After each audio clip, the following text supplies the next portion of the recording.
Okay. ನನಗೆ 400 range ಅಲ್ಲಿ sugar ಇತ್ತು. ಆ ಶುಗರ್ 400 ಹೋಗೋ ತನಕ ನನಗೆ ಗೊತ್ತಾಗ್ಲಿಲ್ಲ, ಯಾಕಂದ್ರೆ ನಮ್ಮ ಫ್ಯಾಮಿಲಿಯಲ್ಲಿ ಯಾರಿಗೂ ಕೂಡ ಶುಗರ್ ಇದ್ದು ಪ್ರಾಬ್ಲಮ್ ಇರ್ಲಿಲ್ಲ. ಆದ್ದರಿಂದ ನನಗೆ ಕೂಡ ಅಂತ ಒಂದು ಡೌಟ್ ಇರ್ಲಿಲ್ಲ. ಸೊ 400 ಅಂದ್ರೆ ಚೆಕ್ ಮಾಡ್ಲಿಕ್ಕೆ ಕಾರಣ ಸ್ಕಿನ್ ಇದ್ದು ಪ್ರಾಬ್ಲಮ್ ಅಂತ ನನಗೆ. ಅವಾಗ ಡಾಕ್ಟ್ರು ಸ್ಕಿನ್ ಇದ್ದು ಪ್ರಾಬ್ಲಮ್ ಬಗ್ಗೆ ಕನ್ಸಲ್ಟ್ ಮಾಡಿದಾಗ ಅವ್ರು ಹೇಳಿದ್ರು ನಿಮ್ಗೆ ಶುಗರ್ ಇರ್ಬೋದು, ಚೆಕ್ ಮಾಡಿ ಅಂತ. ಅವಾಗ ಚೆಕ್ ಮಾಡಿದ್ದು 400 ಶುಗರ್ ಇತ್ತು. ಸೊ ನನಗೆ ತುಂಬಾ ಬೇಜಾರಾಗಿತ್ತು, ಯಾಕಂದ್ರೆ ಮನೆಯಲ್ಲಿ ಮಗಳು ಡಾಕ್ಟರ್ MD ಇದ್ದಾರೆ. ಆದ್ರೂ ಕೂಡ ನಮ್ದು ಯಾರಿಗ್ ಕೂಡ ಆರೋಗ್ಯ ಚೆನ್ನಾಗಿರ್ಲಿಲ್ಲ. ಮಕ್ಕಳು 3 ಜನ ಮಕ್ಕಳು ಮತ್ತೆ ನಾವು ಗಂಡ ಹೆಂಡತಿ ಎಲ್ಲರದ್ದು ಕೂಡ ಆರೋಗ್ಯ ಕೆಟ್ಟೋಗಿತ್ತು. ದಿನ ಮಾತ್ರ ತಿನ್ನುವುದು, ಬೇಜಾರು ಮಾಡ್ಕೊಳ್ಳುದು, ಜೀವನ ಎಂದು ಈ ತರ ಯಾಕಪ್ಪ, ಯಾಕಾಗಿ ಬದುಕಬೇಕು ಅಂತ ಆಗ್ತಿತ್ತು. ಗೊತ್ತಿಲ್ಲ, ಒಂದ್ ದಿವ್ಸ ನನ್ ಸೀನಿಯರ್ ಒಬ್ರು ನನ್ನ ನ್ಯೂಟ್ರಿಷನ್ ಫುಡ್ ಗೆ ಪರಿಚಯ ಮಾಡಿದ್ರು.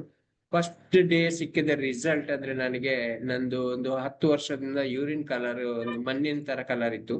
ಅದು ಒಂದೇ ದಿವಸ ನಾರ್ಮಲ್ ಆಗಿದ್ದು ನನಗೆ ತುಂಬಾ ಇನ್ಸ್ಪೈರ್ ಆಯ್ತು, ಈ ಜಾಗದಲ್ಲಿ ಉಳಿಲಿಕ್ಕೆ ಚಾನ್ಸ್ ಆಯ್ತು. ಮತ್ತೆ ನನ್ನ ಕೋಚ್ ಅರ್ಥ ಮಾಡಿಸಿದ್ದು, ಮಾರ್ಕ್ಯೂಸ್ ಈ ಫುಡ್ ಕಂಡುಹುಡುಕಿದ್ರು, ಈ ಫುಡ್ ನನ್ನ ಕೋಚ್ ಅರ್ಥ ಮಾಡಿಸಿದ್ದಕ್ಕೆ ಒಳ್ಳೆ ರಿಸಲ್ಟ್ ಬಂತು. ಯಾಕಂದ್ರೆ ಇವತ್ತು 400 ಶುಗರ್ ಇದ್ದಾಗ ಟ್ಯಾಬ್ಲೆಟ್ ಅಲ್ಲಿ ಕಂಟ್ರೋಲ್ ಬರ್ಲಿಲ್ಲ. ಡಾಕ್ಟರ್ ಸಜೆಸ್ಟ್ ಮಾಡಿದ್ರೆ ನನಗೆ ಇನ್ಸುಲಿನ್ ಸ್ಟಾರ್ಟ್ ಮಾಡ್ಬೇಕಂತ. ಸೊ ನನಗೆ ತುಂಬಾ ಬೇಜಾರಾಗ್ತಿತ್ತು, ಇನ್ಸುಲಿನ್ ಚುಚ್ಚುಕೊಳ್ಳೋದು ನೋಡಿದ್ದೇನೆ ತುಂಬಾ ಜನರನ್ನು. ಅದು ನನಗೆ ತುಂಬಾ ಬೇಜಾರಾಗ್ತಿತ್ತು, ಭಯ ಆಗ್ತಿತ್ತು. ಯಾಕೋ ಗೊತ್ತಿಲ್ಲ, ಇವತ್ತು ಟ್ಯಾಬ್ಲೆಟ್ ಇಲ್ಲ, ಶುಗರ್ ಕಂಟ್ರೋಲ್ ಅಲ್ಲಿ ಇದೆ, ನಾರ್ಮಲ್ ಆಗಿದೆ.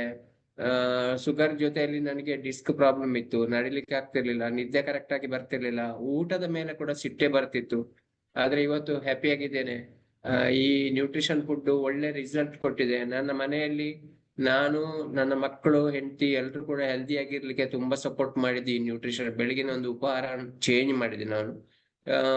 ಅದು ಅದು ನನಗೆ ಏನು ಅಂತ ಗೊತ್ತಿಲ್ಲ. ನ್ಯೂಟ್ರಿಷನ್ ಅಂತ ಮೊದಲು ನೀವು ಹೇಳಿದ ಹಾಗೆ ತುಂಬಾ ಕಡೆ ಕೇಳಿದೆ ನ್ಯೂಟ್ರಿಷನ್, ಅದು ಬಾಡಿಗೆ ಏಕೆ ಬೇಕು, ಹೇಗೆ ಬೇಕು, ಅದೊಂದು ಕೂಡ ಗೊತ್ತಿಲ್ಲ. ಅದೆಲ್ಲ ಅರ್ಥ ಮಾಡಿಸಿದ್ದು ಈ group, coach, seniors, system, training ಎಲ್ಲ ಇಲ್ಲಿ ಹೆಲ್ದಿ ಆಗಿದ್ದೇನೆ. ಮತ್ತೆ ಲೈಫ್ ಸ್ಟೈಲ್ ಕೂಡ ಚೇಂಜ್ ಆಗಿದೆ ಮೇಡಮ್. ಹೇಗೆಗೋ ಇರ್ತಿದ್ದೆ. ಇವಾಗ ನಿಮ್ಗೆ ಶುಗರ್ ಏನೇನ್ ಆಗ್ತಾ ಇತ್ತು ಮುಂಚೆ? ಶುಗರ್ ಇದ್ದಾಗ ಒಂದು ನಡಿಲಿಕ್ಕೆ ಆಗ್ತಿರ್ಲಿಲ್ಲ ನನಗೆ. ಎಲ್ಲಿ ತನಕ ಶುಗರ್ ಜಾಸ್ತಿ ಆಗಿತ್ತಂದ್ರೆ, ನಾನು ಬ್ಯಾಕ್ ಗ್ರೌಂಡ್ ಆಟೋ ಡ್ರೈವರ್. ನನಗೆ ಡ್ರೈವಿಂಗ್ ಮಾಡ್ಲಿಕ್ಕೆ ಆಗ್ತಿರ್ಲಿಲ್ಲ, ಕೂತ್ಕೊಳ್ಲಿಕ್ಕೆ ಕೂಡ ಆಗ್ತಿರ್ಲಿಲ್ಲ. ಮತ್ತೆ ಅಂದ್ರೆ ನಿದ್ದೆ ಕರೆಕ್ಟ್ ಆಗಿ ಬರ್ತಿರ್ಲಿಲ್ಲ. ಈ ತಿನ್ಲಿಕ್ಕೆ ಯಾವ್ದು ಕೂಡ ಬೇಡ ಅಂತ ಅನಿಸ್ತಿತ್ತು, ಹಸಿವಾಗ್ತಿತ್ತು, ತಿನ್ಲಿಕ್ಕೆ ಬೇಡ. ಮತ್ತೆ ಸಿಟ್ಟು, ತುಂಬಾ ಸಿಟ್ಟು ಬರ್ತಿತ್ತು ನನಗೆ. ಎಲ್ಲ ನಾನೇ ಹೇಳಿದ ಹಾಗೆ ಆಗ್ಬೇಕು, ನಾನೇ ಕರೆಕ್ಟ್, ಮಿಕ್ಕಿದವರೆಲ್ಲ ಸರಿ ಇಲ್ಲ, ಅದೆಲ್ಲ ನನಗೆ ಬರ್ತಿತ್ತು.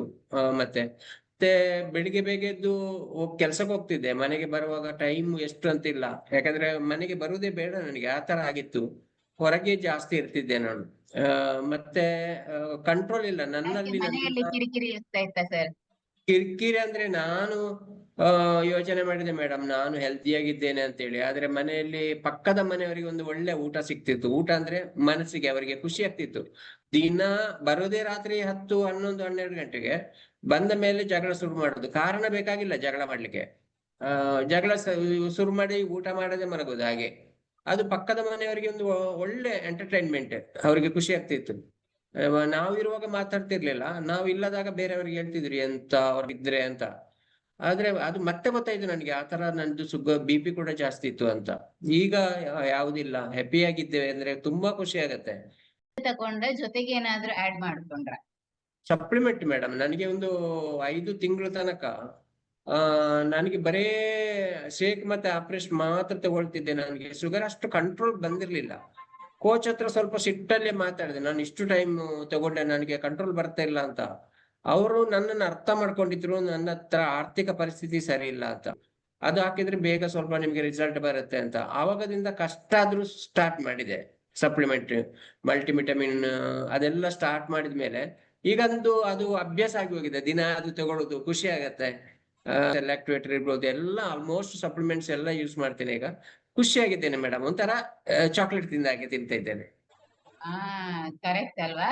ಸೊ ಅಂದ್ರೆ ನಾವು ಮಾರ್ನಿಂಗ್ ಊಟದ ಜೊತೆಗೆ ಪಲ್ಯ ಹೇಗೆ ಬೇಕು, ಅದೇ ರೀತಿ ಈ ಸಪ್ಲಿಮೆಂಟ್ಸ್ ಗಳು ಕೆಲವೊಂದು ಟಾರ್ಗೆಟ್ ಆಗಿ ನಮ್ಗೆ ಸಪ್ಲಿಮೆಂಟ್ಸ್ ಬೇಕಾಗುತ್ತೆ. ಸೊ ಇವತ್ತು ನಾರ್ಮಲಿ ನಮ್ಮ ಡಯಾಬಿಟಿಸ್ ಆದವರು ಈ ತರ ಬಿಹೇವ್ ಮಾಡೋದು ಅದೆಲ್ಲ ಕಾಮನ್. ತುಂಬಾ ಕೋಪ ಮಾಡ್ಕೊಳ್ಳೋದು, ಸಿಟ್ ಮಾಡ್ಕೊಳ್ಳೋದು, ಜಗಳ ಮಾಡ್ಕೊಳ್ಳೋದು, ಮನೆಯಲ್ಲಿ ಕಿರಿಕಿರಿ ಆಗೋದು, ಅದು ಇಡೀ ಫ್ಯಾಮಿಲಿಗೂ ಎಫೆಕ್ಟ್ ಆಗುತ್ತೆ. ಯಾಕಂದ್ರೆ ನಮ್ಮ ಮನೆಯಲ್ಲೂ ಪರಿಸ್ಥಿತಿ ಅದೇ ತರ ಇತ್ತು. ಯಾಕೆಂದ್ರೆ ನನ್ನ ಹಸ್ಬೆಂಡ್ಗೂ ಡಯಾಬಿಟಿಸ್ ಇದ್ದಿದ್ರಿಂದಾಗಿ ಒಬ್ಬರ ಹೆಲ್ತ್ ಇರ್ಬೋದು, ಬಟ್ ಅದು ಇಡೀ ಫ್ಯಾಮಿಲಿ ಖಂಡಿತ ನಿಜ ಸರ್ ಹೇಳ್ದಾಗೆ. ಸೊ ಥ್ಯಾಂಕ್ ಯು ಸರ್ ನಿಮ್ಮ ರಿಸಲ್ಟ್ ಶೇರ್ ಮಾಡಿ.